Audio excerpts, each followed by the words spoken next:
Oddworld games have a tendency to live up to their names. Lorne Lanning and team have for quite a few years now been making games that are simultaneously some of the weirdest and most interesting games on the market. As of late, they've been more interested in re-releasing old games, though, and that gives me a great chance to look at one of the most standout games in the Oddworld collection, Stranger's Wrath.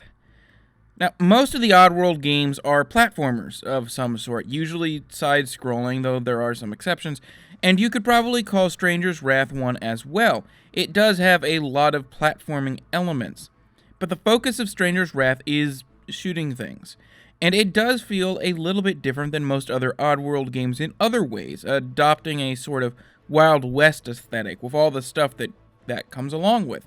Even you as the main character are a living, breathing Wild West stereotype as the bounty hunter just out for their next payday.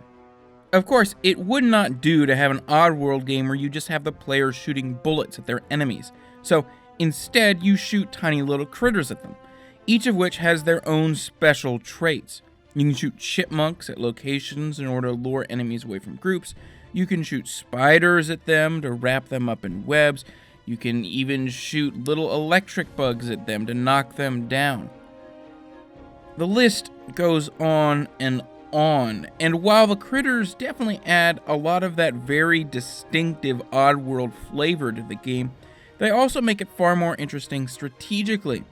Instead of just choosing whether you're going to use the assault rifle or the grenade launcher in an upcoming section, you're working out how to use different little animals in combination with each other in order to best lure away enemies and to hopefully capture them alive.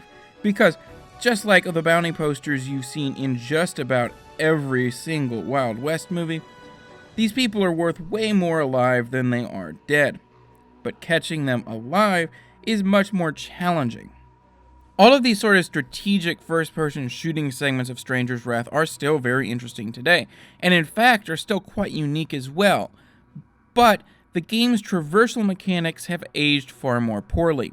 When you zoom in to shoot at enemies, you always go into first person to help you aim better. But when you want to move around with any real speed, you have to snap yourself back out to a third person view, and in that view, you feel like you're controlling a rather unwieldy tank, constantly running into obstacles. But the thing that feels the most awkward is actually a purposeful design choice.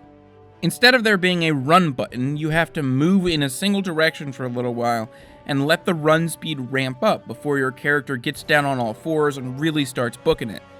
In theory, this should be fine, but in practice, it makes it really hard to close the gap to enemies in a timely fashion, and it resulted in my death far too many times.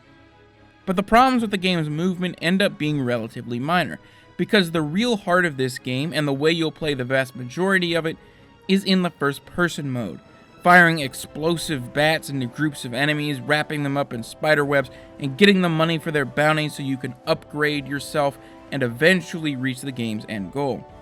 And in those aspects of its design, Stranger's Wrath is not only really well made in terms of gameplay, but endlessly charming when it comes to its overall aesthetic. Every Monday, I look at a game that's at least 10 years old, and I see if it's held up today, if it's still worth playing now.